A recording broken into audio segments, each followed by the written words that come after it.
Welcome to On the Hold Shelf, with your host, Gregory Solo.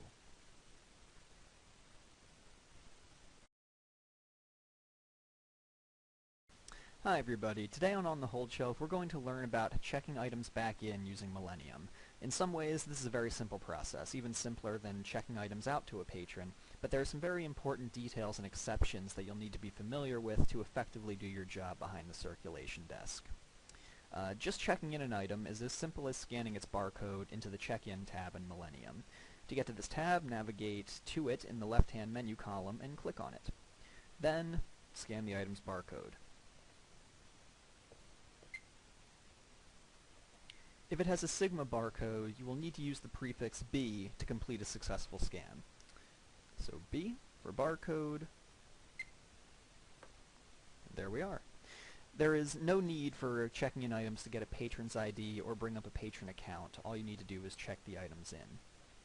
Also remember to make sure as you check in items that you sensitize all non-CD and DVD items being returned using the machine located beneath the circulation desk above the resorting shelves.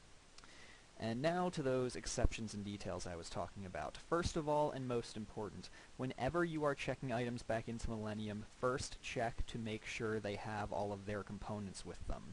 For CDs and DVDs, this means that they have all the discs that are supposed to be in the cases. For scores with parts, it means that every part is present in their pockets. Once an item is scanned into Millennium, we lose crucial data on how to track the person who was responsible for losing these components originally, and thus can't follow up with them to put things right. If you come across an item without all of its components and the patron has already left, then give it to a supervisor or leave it on the circulation supervisor's desk with a note without checking it in. Again, without checking it in. Very important.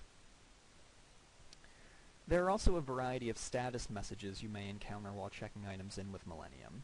Make sure you keep an eye out for them. Many students continue scanning items in while a status message comes up, unaware that the entire time they aren't actually checking in anything at all. Don't let that be you. A common status message you'll get is that a missing item has been returned. By checking it back into the system, you have cleared its missing status and solved yet one more mystery of the conservatory library. When this message comes up, just click past it to clear the missing status and shelve the item as normal. Transit-related item statuses are also common, and come in a few flavors, generally incoming, outgoing, or storage. Incoming transit statuses look like this, and mean that an item which belongs here at the conservatory was checked in at another library and sent along to us. Now that it's back home, click OK to clear its transit status and shelve it as normal. Outgoing transit statuses look like this, and mean that an item has been dropped off here that doesn't belong here. Typically they will be books or DVDs that belong at Maine, though sometimes an oddity like an Ohio link will slip through, and we'll talk more about those later. All you need to know now is that whenever you get an outgoing transit message, the item needs to go back to the main library to get sent on its merry way. So check in the item with the set status to transit, and print the transit slip. It should print to the printer back in the preparations office, and look something like this.